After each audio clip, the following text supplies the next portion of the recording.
국민 여러분의 엄숙하고도 준엄한 뜻을 받들어 제20대 포천 가평지역 국회의원으로 출마하게 된 것을 무한한 영광으로 생각하는 동시에 무거운 책임감을 느낍니다.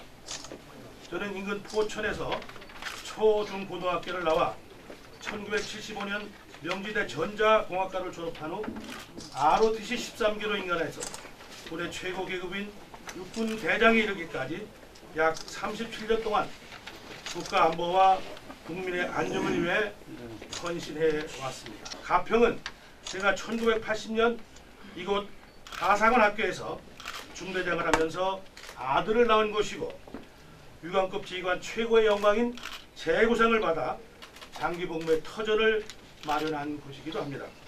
또 대령 시절에는 이곳 가평으로 다시 와서 66사단 188연대장을 하면서 최우수부대로 선정이 되어 장군 진급의 바탕이 된 곳이기도 합니다. 사랑하는 가평 국민 여러분, 그리고 지지자 여러분, 특히 저는 지난 며칠 동안 이곳 가평을 돌아보며 변화와 개혁에 대한 군민들의 민심도 확인했습니다.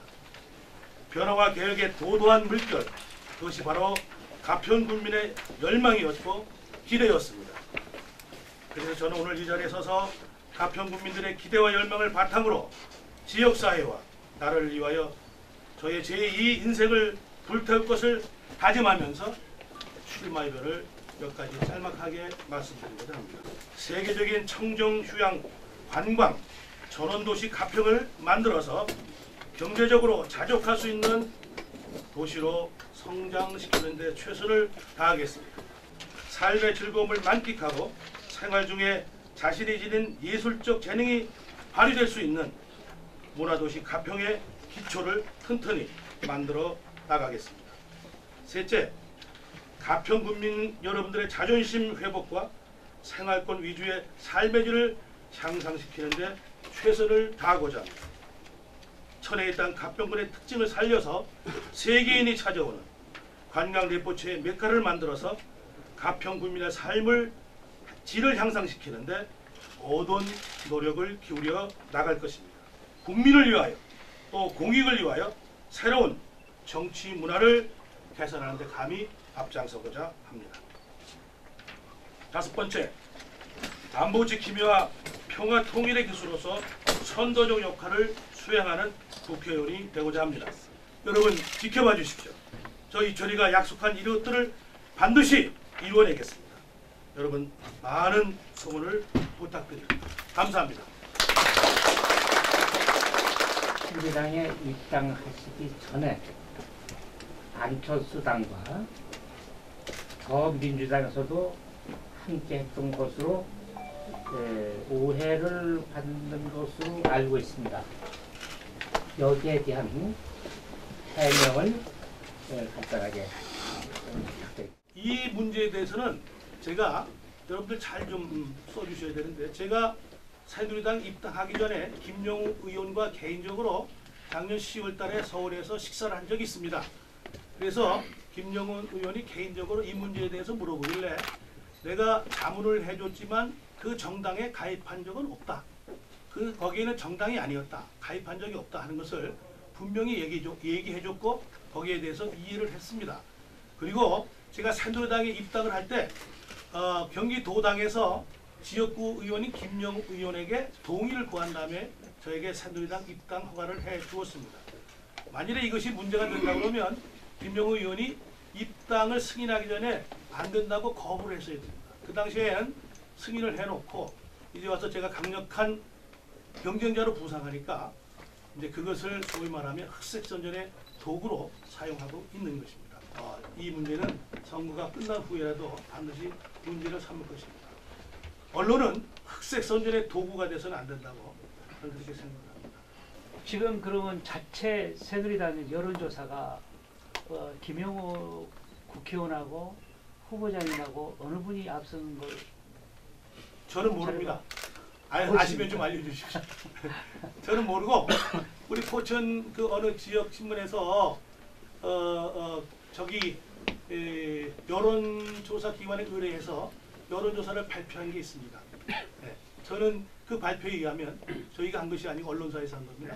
그 발표에 의하면 저희들이 조금 앞선 거, 가점 계산하지 않고 신인 가점 이런 거 계산하지 않고 저희가 조금 앞선 것으로 그렇게 보도해서 봤습니다. 지금 예비 후보자로 여기 오신 것이잖아요. 네. 근데 제가 요즘날 그 포천의 뭐 그 지역 신문도 좀 보니까 지지도 인지도는 조금 떨어져도 지지도는 많이 아주 조금 더 한 걸로 저는 파악을 했습니다. 네. 근데 만에 하나 이건 공천이 앞으로 공천이라는 길이 있지 않습니까? 이게 공천에 만약 하나 공천에 안 되신다면은 그 이후에는 어떤 방향으로 가실 건지 말씀 좀 해주세요. 그 질문을 제가 존중하면서 그 뜻이 무엇인지 잘 압니다. 그러나 공식적인 답변은 저는 반드시 이깁니다가 공식적인 답변. 그래서 그 이유로 생각해보지 않았습니다. 경쟁 상대인 그 김영호 후보가 언론인 출신인데 혹시 그 이 후보께서는 언론관을 한번 말씀해 주십시오. 특히 이 가평이랑 포천에 이제 지역구를 두시는데 가평의 포천 가평을 포함한 지방지나 지역제에 대한 언론관을 한 말씀해 주시죠. 정치 기법상 어디가 더 중요하다 얘기하면 또 한쪽에서 욕할 테니까 다 중요합니다. 그러나 제가 앞으로 이쪽에서 국회의원을 한다 그러면 결국 소통은 누구하고 해야 되느냐? 지역신문하고 할 수밖에 없지 않습니까? 여러분을 소중하게 생각하는 겁니다.